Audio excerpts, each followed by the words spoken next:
idea? 30 minutes. Yeah, okay. Hi, and welcome to Tattered Cover Virtual Events. We are live here with Barbara Joosse, who has written a new children's book called Lulu and Rocky in Rocky Mountain National Park. It's part of a full series. But before she reads, I want to just talk about Tattered Cover for just a little bit.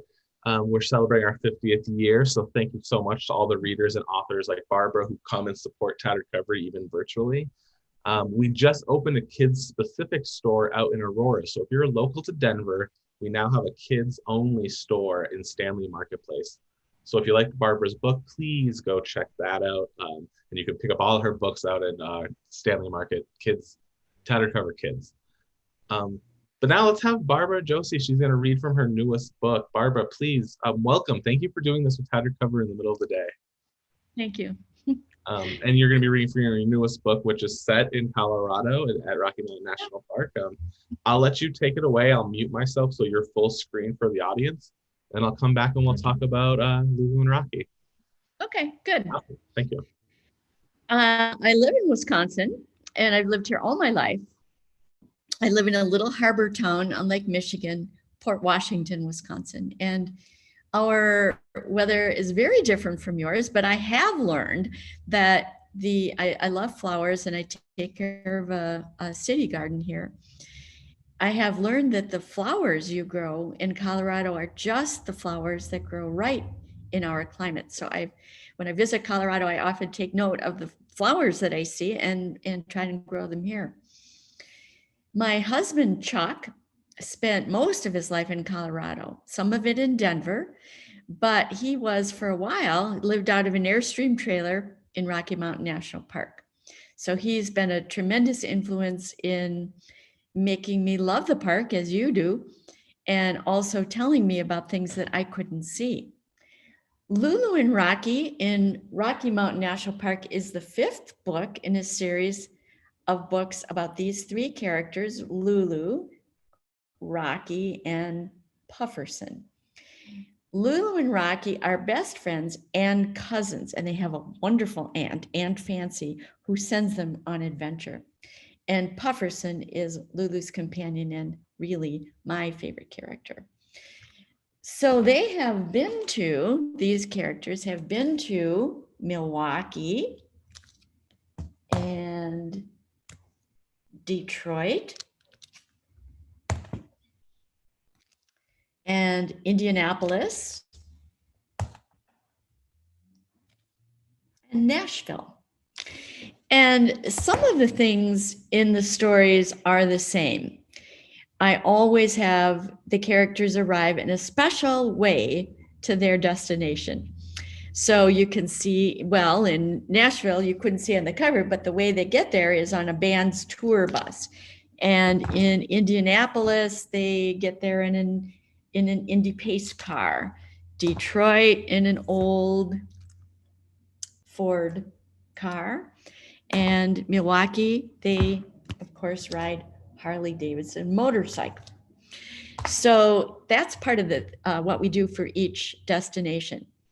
But I don't want to make these formula books. I don't want to make these books that only talk about the things that you can expect. I like to find unexpected things in each destination. And my goal is to make you feel as though you were there too.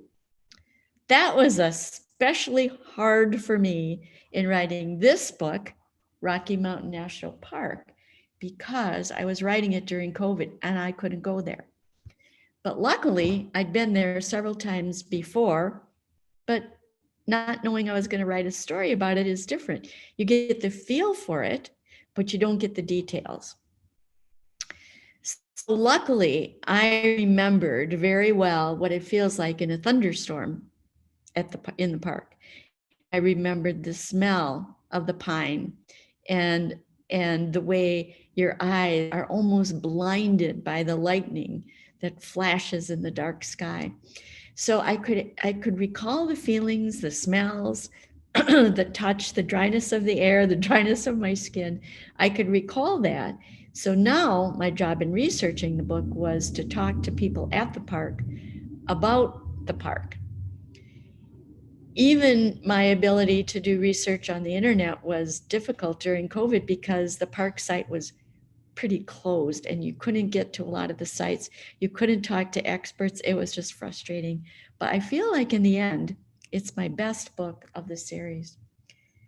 Lulu and Rocky in Rocky Mountain National Park. And so I'm going to read it to you now. So here is Aunt Fancy. You can see she's fancy because she's wearing jewelry and purple gloves and a fancy hat. And I think she's having a cappuccino, one of my favorite drinks. And she's writing on a very nice stationery. So it begins with Aunt Fancy writing the letter. And then I have written a thank you to the firefighters who helped to control the fire last year that burned so many acres in the park and so much of Colorado. Then we have a fantastic map that shows some of the places that these characters have visited and also some other places in the park that they don't visit. Like everybody else, my characters had to decide which way they were going to go into the park.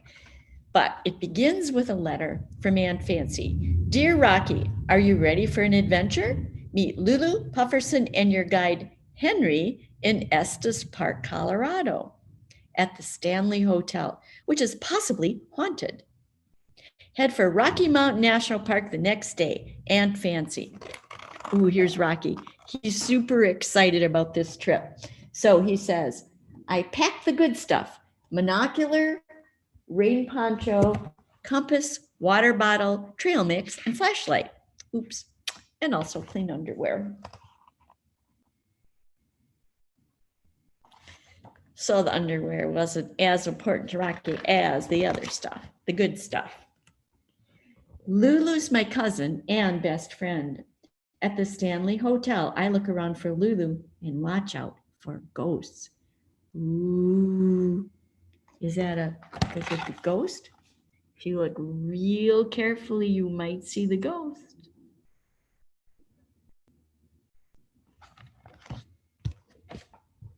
Boo! It's Lulu. Pufferson winks hello, and Henry shakes my hand. Well now, Rocky and the Rockies, isn't that something? We text a picture to Aunt Fancy, our Rocky Mountain gang, and maybe there you can see the ghost. The next day, we head for Rocky Mountain National Park. First stop, Cub Lake Trail. I smell butterscotch cookies, says Lulu. That's the Ponderosa Pine, says Henry. Butterscotch makes me hungry, so I chow down trail mix and spy through my monocular.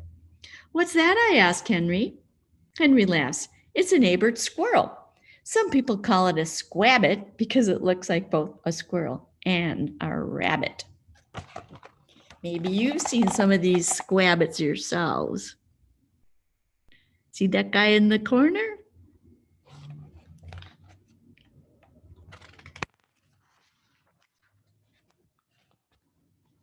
After our hike, we check into the Moraine Park campground and find our campsite, our home away from home.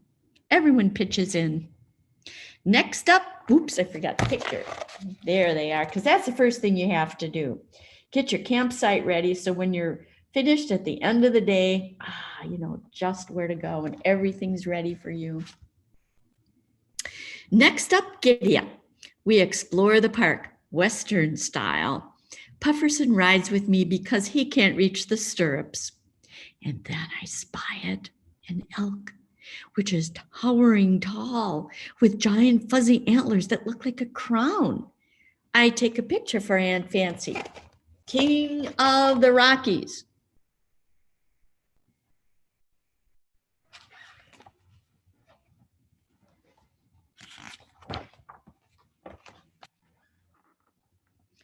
Near Moraine Park Discovery Center, we hear rumble.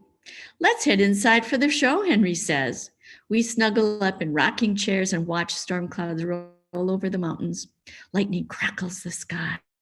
Then the rain starts. Fast and Furious. Henry explains how junior rangers help the park. You learn about the park, explore it, and protect it, leaving the park just as you found it for everyone to enjoy. We want to be junior rangers. We pick up our junior ranger activity booklets and head for our campsite, breathing in the rain-washed air. And there they are.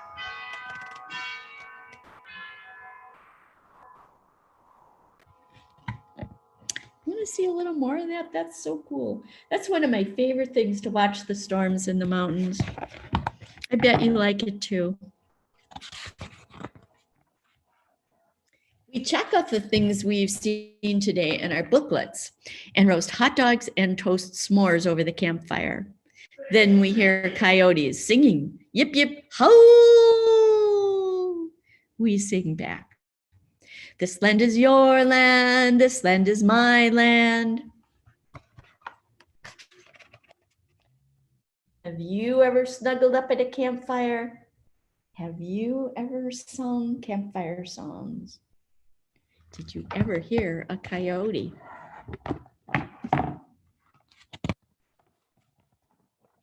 Henry wakes us up before the sun. We get to Glacier Creek just as the sun cracks the sky. We fish for trout and catch a rainbow.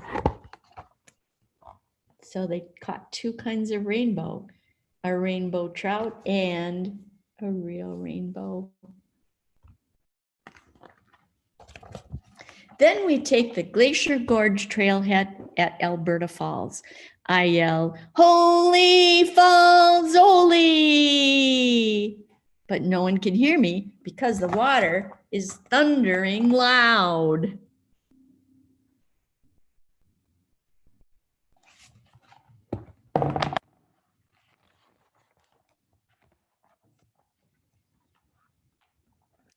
We jump in a Jeep and head for Horseshoe Park. The river winds through a meadow and there are flowers everywhere. Colorado loco, western wallflower, and blanket flower. Also hummingbirds, bees, and butterflies. A herd of bighorn sheep nibble the hillside. Then we sit down close and all together and let the sun melt on our faces.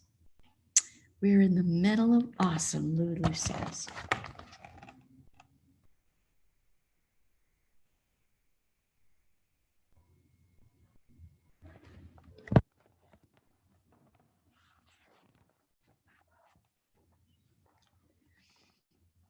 We hurry to our campsite before the mountains swallow the sun.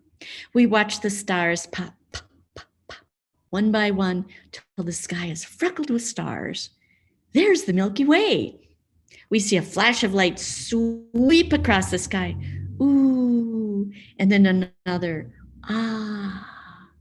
Then more and more like fireworks. Meteor shower, says Henry. We applaud.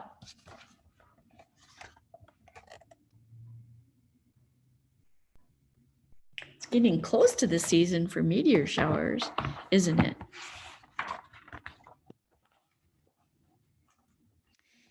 On the last day, we hike around Bear Lake Trail. Then we stop. Oh, snow-capped mountains reflected in the lake. That's Long's Peak, says Henry, pointing to the tallest snowy mountain. Have you ever seen Long's Peak?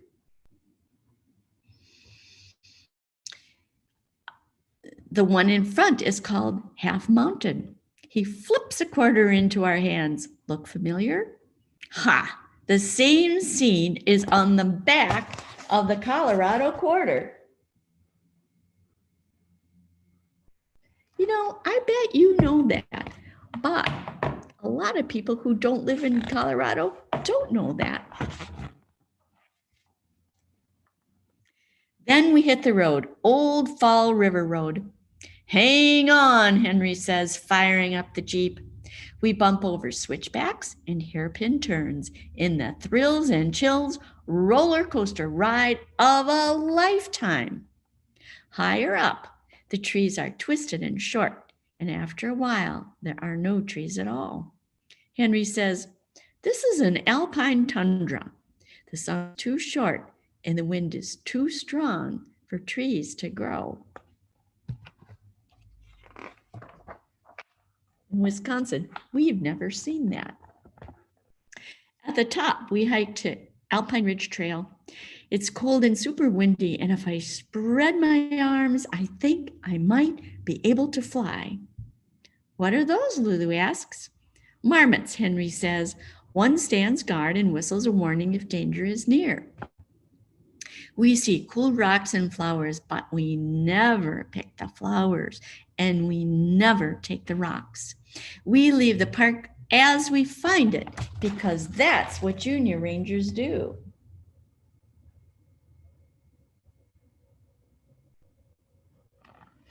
And I do remember that feeling up there with the wind blowing, and then I really felt like I could fly. At the Alpine Visitor Center, we choose souvenirs. Junior Ranger vest for me and Lulu, and a Junior Ranger hat for Pufferson. Are you in there, Pufferson? Kind of swallowed him up. The Ranger signs our Junior Ranger activity booklets. We recite the official pledge and she hands us our badges. Then we stand tall and proud as she announces, "Attention everybody, we have new Junior Rangers here." And everyone applauds.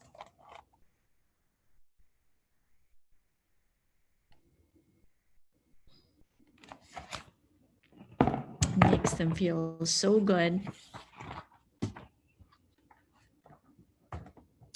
Now we're on top of the world. They walked outside of the building. Now they're at the top of the world. We shout, "Thank you" to Aunt Fancy. Then we shout goodbye to the Rocky Mountain National Park. Goodbye to the storms and stars, squabbits and sheep, hairpin turns and thundering trails. We shout goodbye to the Rockies.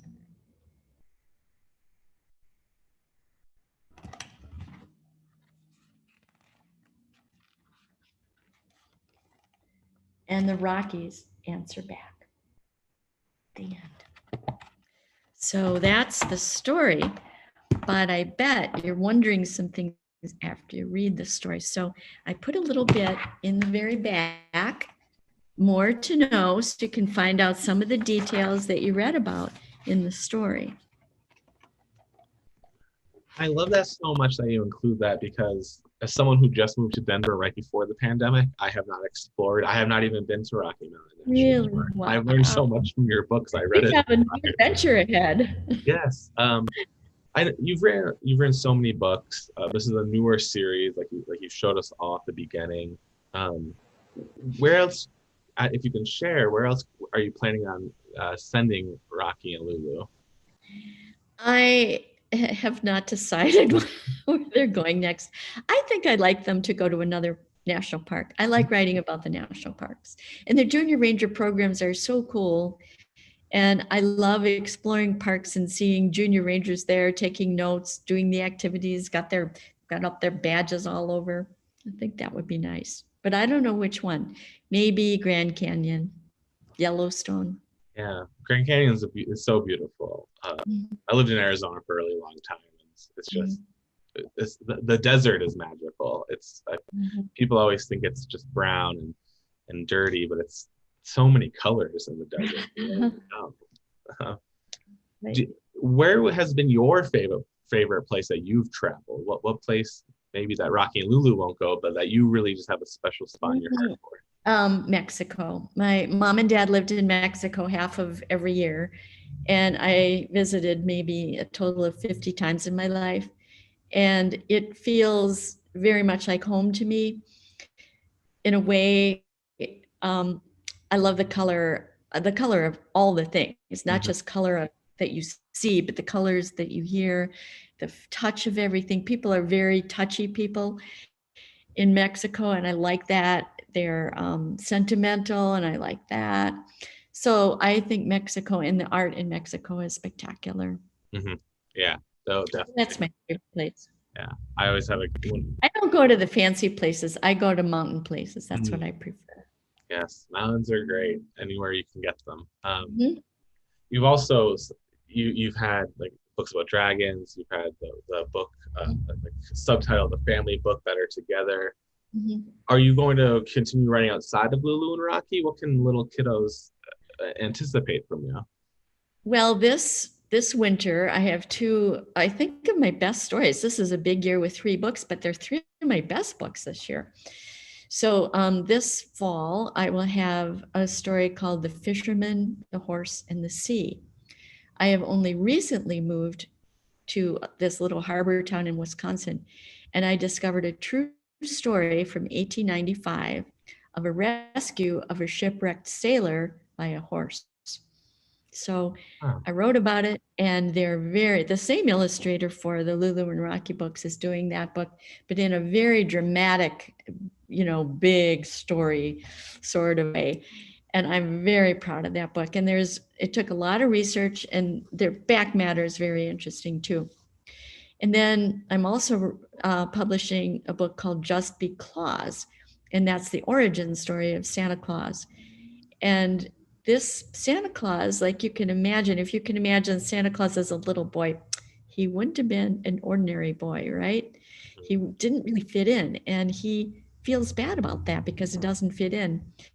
And I think a lot of children feel that way, and they can identify with Claus, whose grandmother gives him advice. That's his kind of his pal, his granny, and she tells him, "Don't try to be like the other kids, just be Claus." That's where the title comes from. I think a lot of kids can feel that way too. definitely. And just a few silly questions. We talked about your favorite place to go. What's your favorite color? What color do you love so much? Orange. Orange. What is your favorite animal? Crow. A crow. Yes, I've Why? had crows as That's a good pets. answer. Yeah, I've had crows as pets, and they are hilariously funny and crazy affectionate. My crow, I've had four in my lifetime, Wow. and they love it when people make a big fuss. Like they like teasing people, and I like teasing people too. I think so. My mother was the target for my crow to tease, and he would when she would be hanging out laundry on the line, he would sneak up to the laundry basket and sneak out a little sock or something and fly to the edge of the lawn and dump it. She'd run after it, and he'd then take his opportunity, fly back to the clothesline and pull the clothespins out one by one so the clean clothes would fall down, because he loved it when my mom made a fuss. Oh my gosh, the crow's after the clothes. Now they're dirty and I have to do them again. He loved that. So But then when I would cuddle him, he'd take his wing and wrap it around my head like that and wow. snuggle his head up like this, make little sounds. That's so amazing. I And didn't know crows were so affectionate. they are very affectionate with each other and anybody they love, Oh, and they know they can judge you what kind of person you are. So if you're someone who walks often in a path and you're kind of a peaceful person, or even if you have a sense of humor, they somehow know that. mhm. Um, we had I used to feed the crows, wild crows, on the um, rooftop of our summer kitchen. So I'd throw leftover breakfast up there. And then I realized they scared away the songbirds, so I didn't feed them anymore, but they still kind of hung out. And I thought, I want them back. So I got a crow call, which is a little thing that you can make squeaky like a crow sound. And I kept trying to call them, and they didn't come. So my little granddaughter, Lulu, which is where I got the name for Lulu, she said, "Grandma, can I try?" And I said, "Sure." And I was in the kitchen doing something. So she went outside. She was 3. And she came back in and she said, "I got one." And I thought, yeah. I've been trying for 3 weeks. I haven't gotten one. I went outside, and sure enough, she had. There was a crow in a tree that was talking to her. The next day, we played hide and go seek with her outside. And when she would hide, the crow was positively silent. But when we would hide, the crow would tell her where we were. Caw, caw, caw, caw, caw. So that's why I love them. Awesome. What's your favorite snack to have when either writing or reading? Pirate's booty. Those Ah, little Mhm. fluffy, cheesy things. And you know, I never buy them. I never buy them, but I never intend to buy them. But as I pass the aisle, they jump into my cart. That happens They to me are with pirates. cornmeal cream pie. They're always just in my little, little Debbie. It's always hopping in. I agree. Um, Barbara, thank you so much for reading your newest book. I really did love it, and because I always try to read every book for whoever I want to talk to, and I learned a lot. And I know kiddos out there will also learn a lot, and that's part of what I loved about your book. Where can the parents who are watching and who see this video, where can they find you on the internet? Under Barbara Joosse, barbarajoosse.com. And I think there's a site for Lulu and Rocky if they want to find out more about Lulu and Rocky. Perfect. Well, we will link that Sorry in the about show. my clock. I didn't think about it. 12 o'clock. And now Oh, the no church. worries. I like it. It's nice to add something to it. Well, Barbara, thank you so much. We will send this out to all of our kids who are readers with our new store that I mentioned. Please visit tatteredcover.com and barbarajosie.com. Thank you, everyone out there on the virtual world, and thank you again, Barbara. Thank you. Bye-bye. Okay, we're not live.